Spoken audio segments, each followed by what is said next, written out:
Fait que dans le fond, en partant, quand on parle de dette, il y a tout le temps des gens qui vont dire il y a des bonnes dettes, puis il y a des mauvaises dettes. Puis c'est vrai, OK? Puis dans le fond, si tu me demandes, Fred, c'est quoi une bonne dette? C'est quoi une mauvaise dette? Je vais te le résumer très simplement, OK? Une bonne dette, c'est tout ce qui rapporte de l'argent, OK? Dans tes poches. Puis une mauvaise dette, c'est tout ce qui te coûte de l'argent, OK? Ce qui sort de l'argent de tes poches à chaque mois, aussi simple que ça, OK? Fait que ça veut dire quoi? Il y a quand même des dettes que c'est un peu spécial. Ce n'est pas des automatiques, OK? Je te donne un exemple. Une dette d'études. Souvent, il y a des gens qui vont dire ah, les études, dette d'études, c'est bon, ça, c'est une bonne dette. Ça dépend. Si tu étudiais en médecine, mettons, puis que tu gagnes 400 000 par année, puis si tu n'avais pas eu ta dette d'études, tu n'aurais pas pu être médecin, je suis d'accord avec toi, c'était une bonne dette. C'était ton seul moyen d'être médecin, puis comme ton retour sur investissement est vraiment excellent. Si tu as étudié 7 ans en sciences humaines, pas de maths, puis que tu finis avec un DEC sans mention, puis que tu t'es endetté de 20 000, mettons, je ne peux pas considérer ça comme une bonne dette. Tu comprends? C'est comme, c'est moyen. C'est comme des fois, il y en a qui étudient, puis qui justifient le fait, ah, je suis aux études, c'est une bonne dette, puis qui s'endettent de 30 000, 40 000, qui font 3 bacs différents, puis finalement, ils ne travaillent pas dans aucun bac dans lequel ils ont étudié. Fait que c'est bien beau, tu as des connaissances, OK, mais ton retour sur investissement, il n'est pas là. Fait qu'il faut juste que tu te rentres à l'évidence, puis là, tu as 40 000 de dette. Fait que ça, dans ce cas-là, ben, c'est pas une bonne dette, OK? Fait que c'est pour ça que je dis, cette dette, même dette-là génère de l'argent, fait que c'est une bonne dette.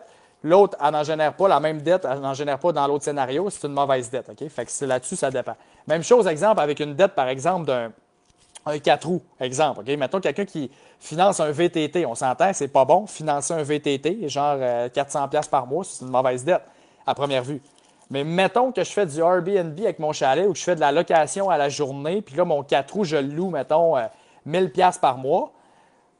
Puis je gagne 1000$ de revenus avec ça, puis qui me coûte 400, ben c'est comme je viens de générer 600$ par mois, tu comprends? Fait que c'est une mauvaise dette, ben ça me génère de l'argent, tu comprends? Fait que là, c'est comme, non, finalement, c'est pas tant une mauvaise dette. Fait que ça dépend comment que tu l'utilises. Mais règle générale, OK, tout ce qui est dette de consommation, c'est des mauvaises dettes. Puis les seules dettes que je dirais qui sont, on va dire, acceptables, qui sont des bonnes dettes, c'est des dettes d'immobilier pour bâtir, mettons, un parc immobilier puis générer des revenus avec l'immobilier. Fait que ça, c'est une bonne dette. Si c'est bien fait, évidemment, là, on s'entend, il faut faire comme il faut. Puis également une dette pour lancer, mettons, une business. Exemple, que tu startes ta business, tu n'as aucune liquidité, mais tu as une bonne idée, tu as du vouloir, puis tu veux saisir l'opportunité parce que c'est bon là de faire ton idée, puis ben, c'est comme oui, okay, si tu t'endettes de 100 000 pour starter ta business, tu fais les bonnes choses, puis que dans 5-6 ans, ta business, elle vaut 2-3 millions parce que tu as bien fait les affaires, ben, on s'entend que c'était une très bonne dette. OK? Fait que c'est les deux exceptions que je dirais. Une hypothèque pour une maison, je dirais ça dépend. OK? Ça dépend parce que, comme je n'ai parlé dans l'autre fois, c'est une maison, c'est pas tout le temps comme une bonne dette, c'est pas tout le temps nécessairement un investissement quand on regarde sur 25-30 ans. Il y a beaucoup d'argent qui sort. Fait que des fois, ça peut être correct, mais je dirais que c'est pas comme la top dette pareil, OK? Fait que c'est juste ça à retenir. Elle est comme entre les deux, OK, mettons. Fait que maintenant, ce que je veux parler, parce que j'ai fait une couple de clips ces réseaux, puis j'ai tout le temps un peu du monde qui challenge là-dessus, puis que je veux juste prendre le temps d'expliquer, parce que des fois, des clips, tu n'as pas toutes les perspectives, puis tu n'as pas toutes non plus les données. T'sais. Fait que là, je vais prendre le temps d'expliquer les choses comme il faut. Fait que moi, dans le fond, quand on parle de rembourser les dettes, je parle souvent de la technique boule de neige. OK? Puis la technique boule de neige, ça consiste à de commencer avec ta plus petite dette. Ça veut dire que tu ne regardes pas le taux d'intérêt, puis tu fais juste commencer avec la dette qui a le plus petit solde. Tu focuses sur elle. Quand tu as fini de payer, tu pognes le montant que tu mettais, puis après ça, tu le mets sur l'autre plus petite, puis après ça, l'autre plus petite, puis après ça, l'autre plus petite. OK? Fait que mettons dans un exemple que je fais dans mes formations, tu sais, la personne commence à payer sa première dette, ça lui coûte 200 par mois, puis elle dispose de 400$ par mois qu'elle veut mettre en épargne, mais là, je lui dis, clenche tes dettes parce que c'est ça qui est le mieux en ce moment. Fait que là, elle pogne le 400$, puis elle l'ajoute à son 200$ de sa première dette qu'elle paye. OK? Après ça, 3 mois plus tard, cette dette-là est payée, puis là, elle a 600$ qu'elle dispose. Fait que là, elle pogne, puis elle le met sur son autre dette d'après. Que cette dette-là, il coûte 300$ par mois. Fait que là, elle est rendue qu'elle met 900$ par mois sur sa dette 2. Après une couple de mois, la dette 2 est finie de payer. Puis là, elle pogne ce 900$ par mois-là, puis après ça, elle le met sur l'autre plus petite dette. OK, qui était comme la deuxième plus grosse. Là. Fait que là, elle la met là. Puis là, après ça, elle met, mettons, 1400$ par mois parce que c'était 900 plus le paiement qu'elle faisait déjà sur son autre dette. Puis, ainsi de suite, jusqu'à temps que toutes les dettes soient éclenchées. Fait que là, en bout de ligne, ce que ça fait, c'est que la personne, elle a clenché toutes ses dettes en 20 mois dans l'exemple que je fais. Puis après ça, elle a 1800$ par mois qu'elle dispose maintenant pour faire ce qu'elle veut avec. Fait qu'on s'entend que quand tu as fait ça pendant, dans mon exemple, c'est 20 mois que ça a pris, ben quand tu fais ça pendant 20 mois, là, puis que tu as souffert, là, puis que tu as juste payé des dettes, puis que tu n'as rien fait quasiment de ta vie parce qu'il fallait que tu rembourses tes dettes, puis que ta vie, tu la trouvais plate, là, ben, je te le dis, tu ne te rendettes plus après. Tu ne te rendettes plus. Puis, après ça, c'est facile de mettre de l'argent de côté parce que tu es habitué de ne pas avoir cet argent-là. Puis là, tu pognes, puis au lieu de payer de l'intérêt, tu gagnes de l'intérêt. Fait que là, c'est le fun en tabarouette. OK? Fait que là, c'est plaisant. Fait que genre, c'est facile de mettre de l'argent de côté après quand tu es habitué de ne pas avoir 1800 par mois parce que tu le mets dans tes dettes. Puis là, des fois, le monde, ils vont dire ouais, mais Fred, je suis mieux de commencer avec la plus grosse, elle qui me coûte le plus d'intérêt.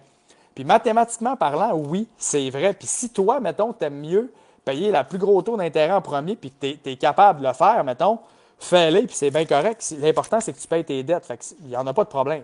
Moi, tout ce que je dis, c'est que la technique boule de neige qui te fait commencer par la plus petite, c'est que ça te permet d'être plus motivant, puis tu as plus de chances de te rendre au bout du processus parce que tu vois que tu progresses puis que tu avances. Parce que quand tu commences avec la plus grosse, elle baisse pas vite au début, puis ça peut être plus décourageant puis moins comme motivant que ta première dette, que oh, bon, j'en ai une déclarée, après ça, là, bon, j'en ai une autre déclarée, puis là, que tu sens que tu progresses. Fait que c'est juste ça que je dis.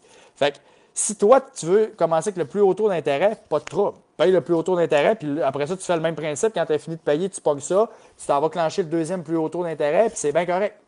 Mais pour l'avoir vécu avec des clients, l'avoir fait avec des clients, la plupart du temps, quand ils font cette technique-là, ça marche vraiment, puis ils m'en parlent, c'est comme la motivation, elle est là, ils ont le couteau entre les dents, puis là, tu sens que tu avances, puis là, c'est le fun. Puis c'est le même que tu te rends au bout du processus. Fait que par expérience, moi, j'ai vu que c'était plus efficace de faire ça que de commencer avec soit la plus grosse en solde ou la plus grosse en taux d'intérêt.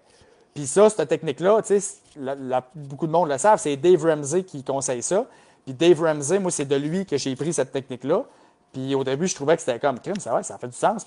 Puis là, je l'essaye avec des clients, puis j'ai comme crime, OK, ça marche vraiment. Puis tu sais, Dave Ramsey, ça fait 35 ans qu'il fait de l'éducation aux États-Unis financière, puis tout. Puis il a eu les dettes. Fait que je veux dire, on s'entend que si lui, il conseille ça, c'est parce que ça marche, tu comprends? Fait que casse-toi pas la tête, puis fais ça, puis c'est sûr que ça va marcher, puis tes dettes, tu vas éclencher. Fait que c'est ça que j'avais à dire pour les dettes. Fait que je vais retourner dans les commentaires pour une couple de questions. J'ai investi dans le SP500 puis dans le Nasdaq 100. Trouves-tu ça trop redondant? Vaut-il mieux simplifier en restant dans le SP500, histoire de limiter les risques de bulles? Écoute, dans le fond, si tu as du SP500, tu as du Nasdaq 100, puis toi, je veux dire, si tu investis pour le long terme, il y en a. C'est comme si tu es à l'aise avec le risque, je veux dire, ça peut être très bon. Moi, il n'y a personne qui sait ce qui va se passer, il n'y a personne qui a de boule de cristal, moi le premier. Fait que genre, ce que tu as en ce moment du SP500, du Nasdaq, à long terme, ça peut être très bon. Puis si tu as juste du SP500, ça peut être très bon également. L'important, c'est que tu sois en mesure de laisser l'argent travailler, puis que tu n'essayes pas d'anticiper ce qui va se passer, puis de tout le temps essayer de jouer le marché, puis tout. C'est comme, une fois que tu as fait ton choix, j'ai investi dans X puis dans Y, tu parques l'argent là, puis tu le laisses travailler, puis tu ne touches plus jamais, tu comprends? C'est ça qui est important. Fait que c'est pour ça que ça te prend, comme Warren Buffett dit, c'est comme si tu as quelque chose que tu achètes, puis que tu n'es pas prêt à le détenir pendant 10 ans au moins, achète-les pas. Achète-les juste pas. Fait que comme, détermine c'est quoi que tu veux avoir, puis une fois que tu l'as déterminé, achète-les, puis laisse-les travailler pendant au moins 10 ans. J'ai investi depuis 2018 dans les marchés. J'ai un taux annualisé de 20 pour mes rénovations de maison. Est-ce que je vends des CELI pour payer mes rénovations? Je prends ma marge hypothécaire pour payer mes rénovations. Je prends de ma marge de l'investissement arrière avec le retour d'impôt. Je paye. Écoute, Steve, c'est toutes des bonnes idées dans le sens que là, il faut que tu fasses attention. J'ai 20 de retour, c'est dans les 7 dernières années. Il y a eu le COVID, il y a eu tout. Fait qu'on s'entend, autrement dit, c'était facile de faire de l'argent dans les dernières années. Je t'enlève rien. Mais je veux dire, c'est pas parce que tu as fait 20 sur 7 ans que ta moyenne sur le long terme va être 20 tout le temps. Ça finit toujours par se rééquilibrer à long terme, surtout dans les dernières années que ça a vraiment été excellent, là, les marchés. Fait que si à un moment donné, il arrive un gros crash, tu sais, ta moyenne sur 10 ans ou 12 ans, là, mettons, elle va baisser beaucoup. Là. Fait que, tu sais, en ce moment, autrement dit, il faut juste que tu y ailles avec ce que tu es le plus à l'aise psychologiquement parlant. C'est-à-dire, OK, moi, sortir mes placements, est-ce que ça te fait plus suer que de t'endetter? Puis, es-tu à l'aise d'avoir une dette pour rembourser, mettons, pour faire tes rénovations, puis comme de garder tes placements? Tu sais, c'est comme, il faut que tu y ailles selon que tu es le plus à l'aise. Moi, personnellement, j'aime bien payer cash puis avoir le moins de dettes, mettons, possible pour avoir gardé mon argent pour continuer d'investir après, puis que je n'ai pas ça dans des dettes.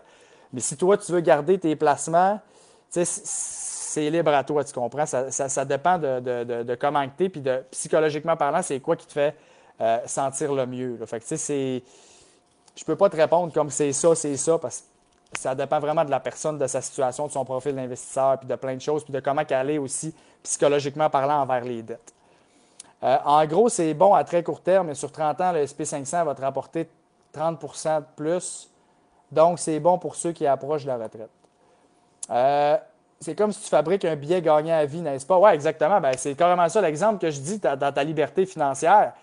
C'est carrément comme si tu fais un guichet ou que tu as gagné à vie, c'est juste que tu le fais toi-même. Exactement ce que tu viens de dire, c'est en plein ça. Fait que, tu sais, c'est comme tu es capable de te verser 1000$ par semaine à vie, c'est comme crème. C'est nice. C'est toi-même qui l'as fait, puis tes probabilités sont pas mal meilleures que de gagner à la loterie. Sur 5 ans, une maison. Sur 15 ans, une maison. Ouais, si tu es capable de payer en dedans de 15 ans une maison, c'est l'idéal, là, c'est super. J'ai utilisé cette technique aussi expliquée par Dave Ramsey et c'est la meilleure technique pour aider la psychologie financière. Cool, ben, je suis content que tu approuves ça, Jonathan. J'ai 36 ans et un REER collectif avec mon employeur 4 et un bonus en fin d'année de 5 000 brut. Mon REER collectif est beaucoup plus grand que mes REER CELI avec mon planificateur. Ton opinion, si je devais déposer mon bonus avec mon REER collectif pour prioriser l'effet boule de neige ou diversifier mes investissements avec un planificateur? Ah, dans le fond, écoute, que tu aies 5 000 dans le fond de plus dans ton pot avec, mettons que ton pot il vaut 200 000 puis que tu mets 5 000 qui vaut 50 000, ça revient au même, tu comprends? Parce que c'est 5 000 de plus que tu as investi. Fait qu'il ne fera pas plus d'argent dans l'autre. Mettons que vous êtes dans le même produit puis que tu as 255 000 à cause du 5 000 que tu as ajouté puis que ça rapporte 10 bien, ça va te rapporter 10 sur ce 5 000-là. Mais si tu l'avais mis dans l'autre placement qui rapporte 10 aussi, même s'il y a 55 000 dans le placement, ben, tu aurais quand même fait 10 sur ce 5 000-là, tu comprends? Fait que ça revient au même. Fait que ça ne change rien. Fait que si tu aimes mieux avoir d'autres types de placements parce que tu aimes mieux être diversifié, ben, va avec ça. Puis si tu aimes mieux aller les placements dans ton REER collectif, ben, aller dans ton REER collectif. Fait que ça va y aller avec la préférence des placements, dans le fond, tout simplement. C'est plus motivant de travailler pour pouvoir se gâter que de travailler pour rendre de l'argent. Moi aussi, je déteste les dettes. Ben, en fait, ça dépend comment tu le vois, Déborah, parce que se gâter, oui, c'est plus motivant, mais il y en a que se gâter, c'est s'acheter de la liberté, tu comprends? C'est que c'est un mindset shift qui fait. Puis souvent, les gens qui veulent se gâter puis qui ont besoin de se gâter à tous les jours ou à toutes les semaines, c'est pas pour se gâter, c'est pour souvent essayer d'oublier. Puis essayer, genre, d'échapper à la réalité à laquelle ils sont, qui n'aiment pas le job, qui n'aiment pas, je sais pas, leur famille, leur relation, ou qui ont des insécurités ou sont pas bien quelque part dans leur vie. Puis c'est un escape. C'est genre comme un échappatoire de se gâter. Fait qu'il y en a qui se gâtent pour vrai, qui ont les moyens, puis tout. Puis ça, c'est bien correct, je parle pas de ça. Je parle que quelqu'un qui est, mettons, endetté puis qui va justifier le fait de « Ah, je me gâte pour pas mettre d'argent de côté », c'est souvent quelqu'un qui essaye de camoufler quelque chose, tu comprends? Puis de genre, juste comme, il n'est pas heureux dans une sphère de sa vie, puis là, il utilise la consommation pour justifier ses achats, puis pour essayer de cacher quelque chose qui n'est pas bien dedans de lui, tu sais. Que penses-tu d'emprunter pour investir en bourse? Généralement, je ne suis pas un gros fan d'emprunter pour investir en bourse. La seule exception que je dirais à ça, c'est que si tu as des REER puis des REE à rattraper, ce qui peut être bon, exemple, je te donne un exemple, tu as une hypothèque, tu as une marge hypothécaire de disponible, puis tu pourrais faire une stratégie REER que tu mettre, mettons, 50 000 de REER qui va te donner 20 000 de retour d'impôt, qui va diminuer ton revenu familial, qui va booster tes allocations familiales, que tu vas recevoir plus. Tu vas pogner les retours d'impôt plus les allocations, tu vas mettre ça après ça en régime épargne-études, puis tu vas repogner le reste pour remettre encore en arrière, aller te rechercher un autre retour d'impôt l'année d'après. Ben là, c'est comme, là, ça peut valoir la peine d'emprunter sur sa maison parce que là, tu as du rendement garanti à cause des retours d'impôt, des économies fiscales, puis des rendements sur les subventions de 30 % dans les régimes épargne-études. OK? Sauf que si tu empruntes pour investir, mettons, dans un CELI qui est en bourse, c'est que là, c'est vraiment le coût d'emprunt qui est, mettons, 5 % sur ton hypothèque, ta marge de crédit hypothécaire, versus ton rendement de CELI. Puis là, ben, le problème avec ça, c'est que ton rendement de CELI sur le long terme, c'est une moyenne. Fait que ça se peut que dans les 5 prochaines années, il soit à, s'il arrive une récession, qu'il soit à 2-3 % ou dans le moins, mettons, puis ça n'avait pas été super bon, puis tu as payé 5 % d'intérêt de l'autre bord, tu comprends, fixe. Fait qu'en bout de ligne, si tu dis mon rendement moyen, ça va être, je m'attends, exemple, à 7 % dans mon CELI, puis que là, tu as une dette qui te coûte 5, ben, tu fais tout ça pour juste 2 %, tu comprends, en bout de ligne, sur 10 ans, tu sais, c'est pas si incroyable que ça. Fait que rendu là, es-tu à l'aise avec le fait de te rendetter puis de avoir une hypothèque, psychologiquement parlant, ça te gosse-tu, c'est correct? Tu sais, ça, c'est personnel à chacun. Tu sais. C'est pour ça que moi, personnellement, je ne suis pas un gros fan d'emprunter s'il n'y a pas une grosse stratégie à faire, comme je disais au début. Tu sais, là. Fait que c'est ça. Fait que pour cette question-là. Ton premier live était correct, ton deuxième était excellent, mais celui est... ben merci, c'est gentil. Ouais, puis mon premier live, en plus, j'étais comme... Je m'avais mal seté, puis là, ça shakeait tout le temps. Je l'ai réécouté après, là, j'étais comme, Chris, c'était bien mauvais, ça. Ça shakeait tout le temps à chaque fois que je parlais, fait que ça, j'ai pas aimé ça. Ben merci, Alex, t'es bien smart. Peut-on transférer son CELIAP dans un REER avant les 15 années de maturation? Écoute, ça, il faudrait que je revérifie pour être sûr. Je pense que c'est après les 15 ans. Là. Dans le fond, si tu n'achètes pas, tu peux transférer rendu là. Je pense. Mais écoute, il y a un petit bémol. Il faudrait que j'aille revalider. Là. Je suis juste comme. Je suis pas certain à 100 %. Fait que, au pire, je te reviendrai. J'ai ton nom là, je te reviendrai au pire. Ou sinon, tu pourras me réécrire. Puis j'irai checker. Fonds d'urgence avant la technique snowball ou après ou en même temps? Technique snowball, tu payes tes dettes en premier après fonds d'urgence. Okay? Parce que dans le fond, si tu as des dettes, c'est vraiment tu payes l'intérêt. Donc, toutes les dettes que tu payes, c'est que tu fais un rendement garanti de ce taux d'intérêt-là. Fait que si tu as des dettes qui coûtent 10 % d'intérêt, tu les rembourses, tu viens de faire 10 % de rendement garanti. Fait que c'est vraiment payer tes dettes en premier avec la boule de neige. Après ça, tu fais ton fonds d'urgence. Donc, tu ne suggères pas de consolider ou d'utiliser la balance de transfert à 0 % sur 6 mois ou ces choses-là. Je trouve que c'est juste comme gosser pour pas grand-chose, dans le fond. C'est en bout de ligne. Oui, tu peux le faire, mettons, puis OK, c'est fancy un peu, puis c'est comme, oui, OK, c'est peut-être mathématiquement, ça a un peu de sens. Mais ça ne corrige pas, tu sais, le comportement, tu comprends, puis c'est comme... Tu te casses la tête pour rien. En bout de ligne, c'est comme fais juste clencher tes dettes. Puis trouve pas des moyens d'avoir 6 mois pas d'intérêt. Oui, tu peux le faire, OK? Puis mathématiquement, c'est correct, ça va peut-être t'aider un peu, mais c'est comme en bout de ligne, l'essentiel, c'est que tu rembourses tes dettes le plus rapidement possible et que tu aies le couteau entre les dents. That's it. Fait que genre, ça donne rien d'être trop fancy, genre rembourse tes dettes. That's it. OK? Il n'y a pas de magie quand même que tu es à 0 % d'intérêt pendant 3 mois. Si tes dettes sont encore là, pareil, il faut que tu les rembourses. OK? Fait que c'est pas si. Il n'y a rien d'incroyable là-dedans. Salut Fred, as-tu une recommandation pour le logiciel de décaissement? Merci. Décaissement, je te le dis vraiment, c'est. S'il y a une place où c'est vraiment important d'être accompagné, c'est tout le temps important toute ta vie d'avoir quand même un certain niveau de conseil puis comme être sûr que tout est correct. Là. Mais le décaissement, c'est probablement la phase la plus importante parce qu'il y a plein de choses à checker au niveau de l'impôt. Puis le risque d'erreur est grand parce que tu peux faire un mauvais move que j'aurais pas dû faire ça, ça m'a fait perdre tel crédit d'impôt. Puis, fait que, je te dirais, vas-y avec quelqu'un qui est ça à coche là-dedans puis qui va t'accompagner parce que il y a trop de risques d'erreur là-dedans. Fait que je n'ai pas de logiciel à te recommander pour le décaissement. Je te recommande de faire affaire avec quelqu'un qui est ça à coche là-dedans. En premier lieu, vraiment, c'est pour avoir comme un plan qui est solide puis d'être sûr que tu fais les bonnes choses après. Des dizaines d'exemples autour de moi. Ouais, j'imagine de ce que je parlais tantôt, là, fait que c'est bon. Quelqu'un qui ne veut pas se casser la tête à la bourse, exemple le SP500 ou investir dans quoi?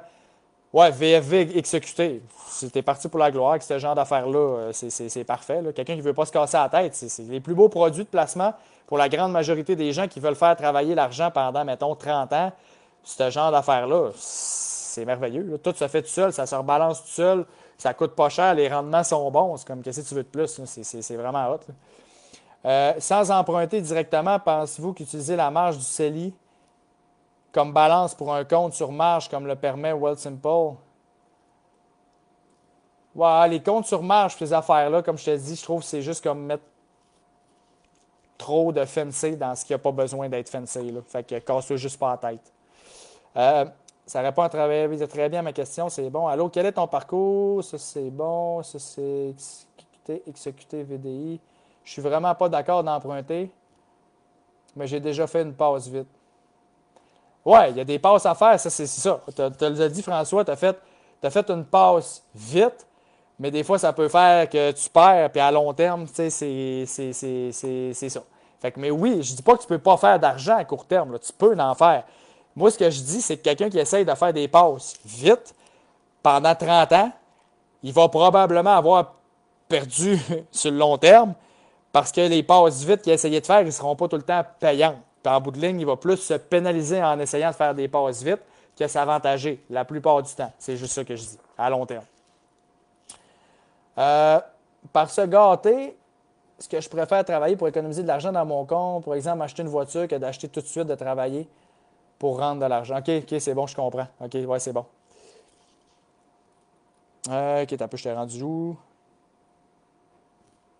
J'ai une compagnie à la bourse dans le cuivre, elle monte beaucoup et je ne sais pas si je devrais prendre profit. Écoute, je ne suis pas là pour te faire des recommandations d'acheter ou vendre. Ça, c'est, comme je te dis, la spéculation et toutes ces affaires-là. Euh, je ne suis pas là-dedans, je ne connais pas ton portefeuille, je ne connais pas ta compagnie, fait que je ne suis pas bien placé pour te dire tu devrais sortir, fait comme ça t'appartient. Euh, Tu laisses ton fonds d'urgence dans quel type de compte? Compte épargne, bien standard, ou des comptes, mettons, sur courtage, tu pourrais avoir ça dans comme du cash, ça rapporte genre 3%. C'est comme l'important, c'est dans quelque chose que ton capital ne baisse pas puis qui est accessible en tout temps. T'sais. Fait que moi, personnellement, c'est d'un compte épargne parce que je sauve, mettons, j'ai comme un intérêt élevé de 2%, mais genre, c'est comme, mon but, c'est pas de faire du cash avec ça, c'est juste que si j'ai besoin d'avoir de l'argent, je l'ai accessible là demain matin. Puis aussi, dans certains comptes, ça peut te permettre de sauver des frais qui équivalent des fois à un rendement de 3 quelques pourcents, là, des frais mensuels bancaires. Fait que, tu sais, moi, c'est pas compliqué, vraiment pas, là. Que penses-tu de mettre le prêt étudiant dans le CELI? Oui, ça peut être bon si tu n'en as pas besoin, tu le fais travailler un peu, puis éventuellement, tu peux l'utiliser. Ça peut être une bonne stratégie. L'important, si tu fais ça, c'est vraiment de le faire travailler, puis avec l'optique d'y toucher juste comme plus tard, puis soit tu rembourses ton prêt one shot, ou tu rembourses ton prêt plus tranquillement, puis tu gardes cet argent-là pour faire d'autres choses avec qui pourraient être payants. Tu sais, ça peut être correct aussi. Fait que oui, ça peut être une bonne option.